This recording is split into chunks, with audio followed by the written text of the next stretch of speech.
Turčija že dolgo zaseda enega najpomembnejših položajev v zahodni varnostni ureditvi. Je članica NATO, ima drugo največjo vojsko v zavezništvu in leži na stičišču celin. Za NATO je ta geografija pomembna. Turčija je ključni branik proti Rusiji, ključna za dostop do Črnega morja in pomembna vojaška sila v regiji, kjer je zahodni vpliv vse bolj izpodbijan. A Ankara postaja tudi eden najbolj zapletenih partnerjev Zahoda. Pod predsednikom Erdoganom je Turčija vodila bolj neodvisno zunanjo politiko, širila svoje regionalne ambicije na Bližnjem vzhodu, krepila svojo obrambno industrijo in ni vedno sledila Evropi ali Washingtonu. Ostra retorika Turčije do Izraela je povzročila zaskrbljenost v zahodnih prestolnicah, še posebej v času, ko je Izrael eden najtesnejših partnerjev Zahoda v regiji. Hkrati je nazadovanje demokracije v Turčiji omajalo zaupanje evropskih zaveznikov, ki pravijo, da NATO ni le vojaško zavezništvo, ampak tudi skupnost skupnih demokratičnih vrednot. Tako vprašanje za Zahod ni le, ali je Turčija zahtevna. Vprašanje je, ali je Turčija preveč pomembna, da bi jo izgubili. In ali je Turčija nepogrešljiv zahodni partner ali breme. V redu, zdaj bomo začeli s 30-sekundnim hitrim krogom. Spomnim vse naše udeležence, da imate le 30 sekund za odgovor na naše prvo vprašanje. In imamo dobre novice. Jonathan Šanzer je dejansko z nami. Jonathan, hvala, da ste se nam pridružili. Torej, prvo vprašanje, na katerega boste vsi odgovorili je, ali je Turčija nepogrešljiv zahodni partner ali vse bolj problematično breme? Polkovnik Rich Elton, začnite. Vesel sem, da sem z vami in da sem na tako uglednem panelu. Mislim, da je vprašanje nekoliko zgrešeno. Vprašanje ne bi smelo biti partnerstvo ali breme. To ni prava dihotomija. Dihotomija bi bila med prednostjo in bremenom. Če pogledate strateško težo v smislu gospodarstva, G20, drugo največjo vojsko v NATO in splošno sistemsko usklajenost, ne popolno usklajenost, ampak splošno sistemsko usklajenost, je Turčija vsekakor nepogrešljiv partner. In če govorite o Evropi, ko govorite o Zahodu, poglejte, kaj počnejo Italija, Španija, Združeno kraljestvo, Ukrajina, Poljska in drugi. Približujejo se Turčiji. Obstajajo težave z Izraelom in Združene države morajo prevzeti vodilno vlogo, da pomagajo rešiti te težave. Vendar ni dvoma, da jih potrebujemo v zavezništvu in da so močna podpora zavezništvu. Prav, Jonathan Šanzer, kakšno je vaše mnenje? Imate 30 sekund.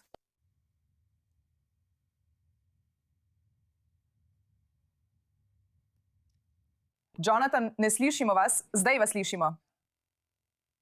So zgolj breme. So zgolj breme.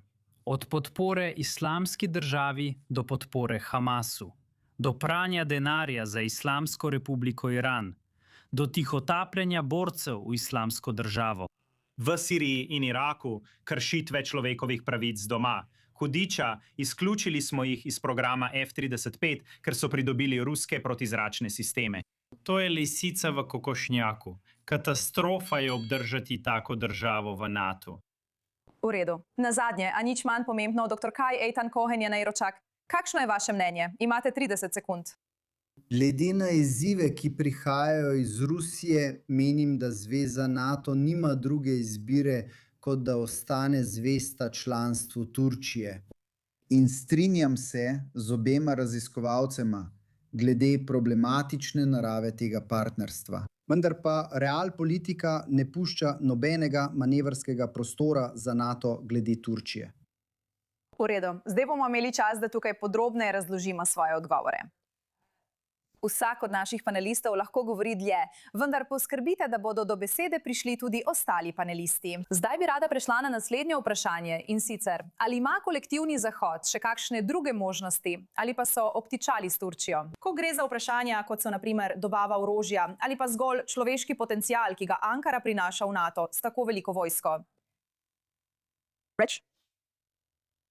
Ja, mislim, da je to skoraj vprašanje, ki skoraj samo ponuja odgovor. Pogledaš trende v obrambni industriji, seveda imata Združene države in Izrael močna zaveznika, obe zelo napredne obrambno-tehnološke ustanove. Turčija se je v zadnjih 10 do 15 letih iskreno rečeno pridružila tej ligi. Zdaj obstajajo nekatera vprašanja glede tega, kam prodajajo in potrebni so posvetovalni mehanizmi, da zagotovimo, da smo vsi na isti strani. Libija je zanimiv primer, kjer je turška intervencija leta 2020 na koncu preprečila padec Tripolija in dejansko podprla pogajanja pod okriljem ZN. Sodelujemo skupaj, Afrikom z ameriške strani in Turki, da dosežemo združitev v Libiji. To je le en tak primer. Torej, mislim, da absolutna teža ne le v smislu človeških virov in geografije, ampak tudi obrambne tehnologije pomeni, da je Turčija bodisi zelo mogočen, čeprav zahteven prijatelj, ali pa, bog ne daj, nekaj, česar si ne želiš imeti proti sebi. In prav, Jonatanovo mnenje jemljem resno in z Jonatanom so o tem že govorila. Obstajajo resnična vprašanja, vendar imamo v vojski rek. Bolje imeti zahtevnega prijatelja v šotoru, ki, kako naj rečem, opravlja potrebo navzven, kot pa zunaj šotora, ki opravlja potrebo navznoter. Zato bi veliko raje imel upravljavski izziv močnega, a zahtevnega zaveznika, kot pa da bi poskušal spraviti drugo državo v razsulo, kot so nekateri absurdno predlagali, da bi morala biti Turčija naslednji Iran. To ni naslednji Iran in tega zagotovo ne potrebujemo. Jonatan, kakšen je tvoj odgovor na to? Vidim, da prikimavaš. Ne še en, mislim, da se sam smejim. Poglej, problem s Turčijo je večplasten, ampak vzemimo za primer, da imajo veliko vojsko. Kako so to vojsko uporabili? Kar dejansko vidimo, je, da napadajo naše kurdske zaveznike v državah kot sta Sirija in Irak. Pravzaprav so prevzeli vlado v Siriji in to je seveda vlada Al-Kaide, ki jo je zelo težko predvideti, kaj šele nadzorovati. Ko pogledate samo velikost te vojske, o kateri vsi govorijo kot o prednosti, še nisem videl te vojske v akciji. Še vedno ne razumem, kakšne so njene zmogljivosti, razen pri usposabljanju. Kar se tiče orožja, ki ga Turki trenutno proizvajajo, vam moram povedati, ko pogledate zaveznike, ki jih imajo Turki trenutno, s Hamasom, s Hezbolahom, z Al-Kaido, muslimansko bratovščino, ISISom, celo z nekaterim sodelovanjem, ki so ga imeli z Iranom. Ali si želim videti, da takšna vlada pridobiva takšno orožje in ohranja takšne odnose z vsemi mogočimi problematičnimi akterji? To izgleda kot katastrofa, ki jo omogočamo. In to je moja skrb zdaj, ko jim še naprej dovoljujemo, da ostajajo v našem zavezništvu. To izgleda kot tiho odobravanje cele vrste slabih ravnanj. Dr. Dženaročak, kakšen je vaš odgovor na idejo, da je bolje imeti Turčijo za prijatelja, tudi če veste, da je Turčija zahteven prijatelj, kot pa da je sploh nimate za prijatelja? No, najprej bi rad poudaril dejstvo, da v NATO ni mehanizma, s katerim bi lahko izključili članice. V redu. Torej, najprej, da zdaj govorimo o tem, ali je Turčija zanesljiv zaveznik ali ni zanesljiv zaveznik. In strinjam se z Jonatanom, naprimer, glede položaja Turčije v Siriji in njenega tesnega odnosa s Hamasom. Ampak povejmo tudi konkretna dejstva. Ker v NATO takšnega mehanizma ni, žal samo ugibamo. In dokler, veste, do dneva, ko bo Evropska unija ukrepala in oblikovala lastno vojsko, do takrat ne verjamem, da lahko resnično govorimo o alternativi NATO. Danes je ta ogromna vojska, o kateri govorite, zelo zaposlena z odvračanjem Grčije. Grčija velja za partnerico, za zaveznico Turčije v NATO. Tudi, ko gledamo turško politiko, ista vojska izvaja vojaške vaje. Najnovejše vojaške vaje FS 2026 so bile zelo jasno sporočilo proti Grčiji. Spet, ko gledamo turški parlament, bodo že v prihodnjih dneh razpravljali o novem predlogu zakona glede pomorske razmejitve. Veste, meje v odnosu do Grčije lahko sprejmejo enostranske odločitve proti svojim zaveznikom v NATO. Torej, če povzamem, dokler Evropska unija ne bo branila svojih lastnih pomorskih meja in oblikovala novega zavezništva, ki bi izključilo Turčijo. Mislim, da bomo vsi špekulirali. In ne pozabimo na zelo tesno prijateljstvo med Donaldom Trumpom in Recepom Tayyipom Erdoganom, njun najpomembnejši skupni imenovalec pa je Sirija. Prvič doslej, zahvaljujoč Erdoganu, vidimo, da so Združene države prvič sposobne prodreti v Sirijo. Tukaj je veliko različnih pomembnih dejavnikov. V redu, rada bi, veste, predala besedo Šenzu. Ali bolj natančno vprašati, ali mislite, da Ankara poskuša nadomestiti, lahko bi rekli, tradicionalne zahodne vplive v delih Bližnjega vzhoda, ali pa preprosto zapolnjuje praznino, ki so jo pustili drugi? In ali uporablja svoje članstvo v NATO kot vzvod za uveljavljanje bolj neodvisne zunanje politike? Mislim, da so Turki trenutno, lahko bi rekli, hkrati v zavezništvu NATO in hkrati zunaj njega. Igrajo na obe strani. In mislim, da je to bistveni del problema z režimom, ki je po svoji naravi islamističen in v resnici na več načinov protizahoden. Lahko precej enostavno plava v obeh tokovih. In mislim, da je to dejansko velik problem. Moje dolgoletno vodilo glede tega je, da moramo dejansko imeti dialog s Turki, česar se ne spomnim, da bi se v zadnjem času zgodilo na kakršenkoli resen in odprt način. In jim povedati, da morajo izbrati med muslimansko bratovščino in islamizmom ter Zahodom. Ampak, ko pogledaš njihovo držo v regiji, je to tisto, kar postane zaskrbljujoče, kaj ne? Mislim, da imajo vpliv in dostop v Gazi prek Hamasa. V zadnjih mesecih so financirali in oboroževali Hezbolah, kar je izjemno zaskrbljujoče. Tako imajo zdaj ogromen vpliv v zelo šibakem Libanonu. Imajo nadzor nad vlado Sirije, ki je spet v svojem bistvu Al-Kaida. Še naprej se bojujejo proti Kurdom v Siriji in tudi v Iraku. Imajo veliko letalsko bazo v Katarju, ki je seveda podpornik muslimanske bratovščine, Hamasa, Talibana in Al-Kaide. Tam poteka partnerstvo. Turki imajo ogromno vojaških enot po vsej afriški rogu in še naprej se spuščajo vse mogoče nepremišljene spopade z Grki in Ciprčani. Prej ste omenili, da so v sporu s tema dvema državama, ki sta del EU in sta del širšega zavezništva, ki smo ga poskušali vzpostaviti. Tako da, ko začnete vse to gledati, ideološko niso usklajeni. Poleg tega imajo razporejene enote po vsej regiji, kjer lahko poskušajo uveljavljati svoje lastna stališča in svoje preference za regijo.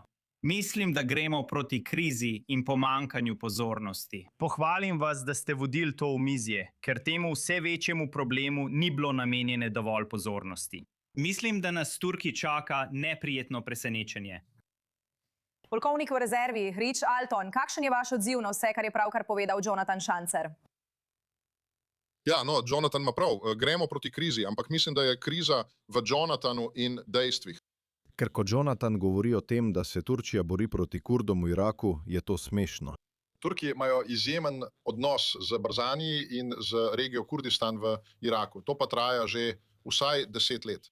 Tako da, če govorimo o nezahodni vojaški prisotnosti, vprašajte Italijane, vprašajte Špance, vprašajte Poljake, vprašajte Ukrajince, vprašajte Azerbajdžance, ki so skupni prijatelji Izraela in Turčije. Potem pojte v Somalijo, pojte v Libijo, pojte v Sudan, kjer je Turčija imela vojaško prisotnost, ki je omogočila zahodno diplomacijo in pomagala stabilizirati te države. Zdaj, mislim, če lahko tukaj malo usmerim Jonathanovo kritiko, postane to legitimna kritika. Ker obstajajo področja, na primer v zvezi s Hamasom, za katera menim, da niso v skladu z drugimi geopolitično preudarnimi elementi turške zunanje politike. In bil sem kritičen do tega. Mislim, da je to nelogično, ko reče Hezbolah ni dokazov. Vidim, da mi Jonathan pošilja e-pošto, zasebna sporočila. Imaš moj naslov? Mislim, da to glede Hezbolaha ne drži, ker morda tega ne veš, ampak sunitske, islamsko usmerjene politične stranke, muslimanska bratovščina ali druge, ponavadi niso ravno veliki privrženci skrajnih šiitskih terorističnih skupin. Tako da mislim, da moraš tam malo preveriti dejstva pri sebi. Ampak ja, bistvo je, da obstajajo nekateri problematični elementi in spet Hamas bi bil eden izmed teh.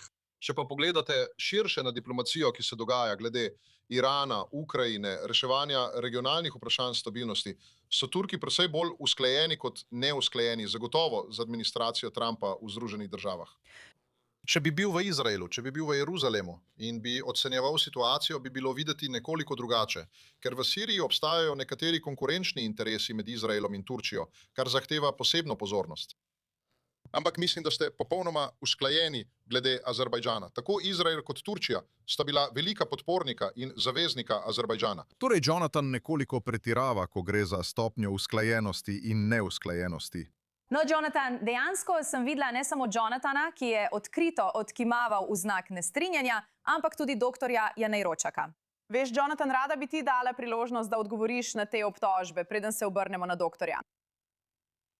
Poglej, no. Mislim, da dejstva zdaj govorijo sama zase, kaj ne? To je režim povezan z muslimansko bratovščino. Tesno sodelujejo s Katarci.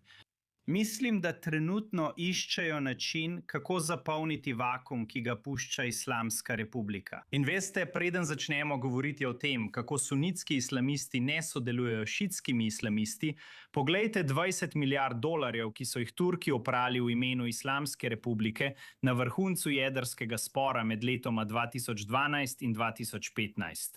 To je bila velika banka, druga največja državna banka v Turčiji. Imenuje se Halkbank. Preveri to reč. Ugotovil boš, da je bilo tesno usklajevanje med tema dvema vladama. Pravzaprav so Iranci polnili žepe Erdoanovega režima.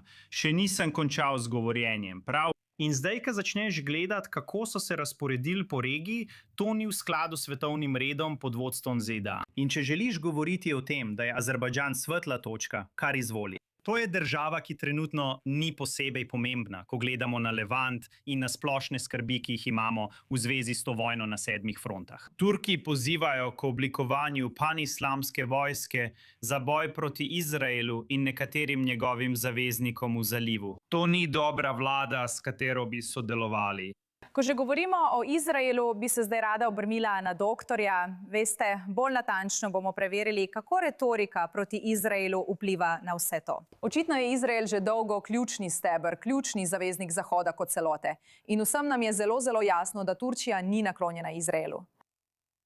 No, od 7. oktobra naprej smo žal vsi videli, da je Turčija začela izpostavljati Izrael kot glavno grožnjo turški nacionalni varnosti. In to je zelo žalostno, ker Izrael nima nobenih ambicij glede ozemeljske celovitosti Turčije. A vendarle vsakodnevno vidimo, da turško vodstvo vodi kampanjo delegitimizacije tako proti izraelskemu premierju na nameren in oseben način, in prav tako vidimo, da to počnejo tudi proti sami državi in drugim pomembnim uradnikom. Torej, Jonathan je povedal nekaj zelo pomembnega in mislim, da bi to morali izpostaviti. Turčija je danes žal zelo zaposlena z oblikovanjem zavezništva, strateškega vojaškega zavezništva proti državi Izrael. Lani marca je Turčija začela novo pobudo imenovano Sosedje Sirije. To pobudo je treba videti kot jedro sunitske islamske NATO, ki je zasnovana za odvračanje države Izrael. Z uporabo, veste, sosede Sirije, vključno z Libanonom, ki ga je ponovno omenil Jonathan, in tudi Jordanijo. In ne delajmo si utvar glede njihovega velikega načrta. Egipt je prav tako vključen v to vizijo. In vidimo nekatere načrte. Vladni glas Turčije, veste, časopis Yeni Shafak, če boste pogledali ta časopis, je tam. Obstaja zelo znan članek, ki se je pojavil z naslovom Kaj, če bi bila proti državi Izrael oblikovana muslimanska vojska?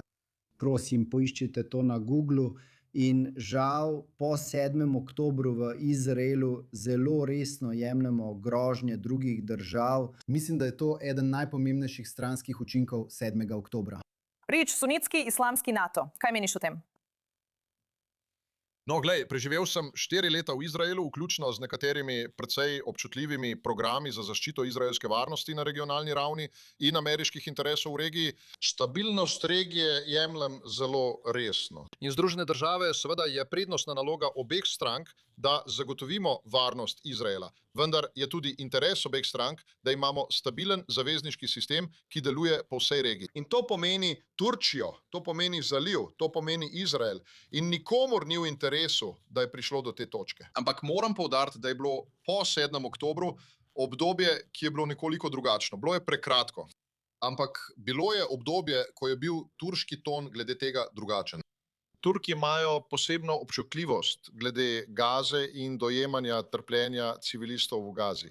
In ko se je vojna v Gazi nadaljevala, kar ponovno jaz in večina Američanov podpiramo pravico Izraela, da se spopade s Hamasom v Gazi, Toda pomankanje učinkovite politične strategije v Gazi je oslabilo položaj Izraela pri mnogih državah, ki so razmišljale o pridružitvi Abrahamovim sporazumom in pri državi kot je Turčija. In v približno enem mesecu so spremenili ton. Šanzer, rada bi ti hitro dala priložnost za odgovor, ker kmalu gremo na oglasni premor. Ja, mislim, lej, če hočeš pogledati, kako se je ton spreminjal, to dejansko sega nazaj v leto 2010, pri Hamasu pa v leto 2011. Takrat smo začeli opažati, da je Recep Tayyip Erdogan, diktator Turčije, začel podpirati Hamas. Takrat je začel dovoljevati, da so višji voditelji delovali znotraj države in uporabljali Istanbul kot finančno središče za prenos denarja za Hamas. Najvišji voditelji Hamasa, ki so tam nameščeni, so bili deležni posebnega sprejema strani turške vlade. Od tam so prav tako premeščali orožje, tam pa tudi kovali zarote. V redu, nažalost bomo morali tukaj zaključiti. Rada bi se zelo zahvalila vsem našim gostom. Zelo zanimiv pogovor. Upam, da se boste kmalu spet vrnili. Gremo na kratek oblasni odmor, kmalu se vrnemo.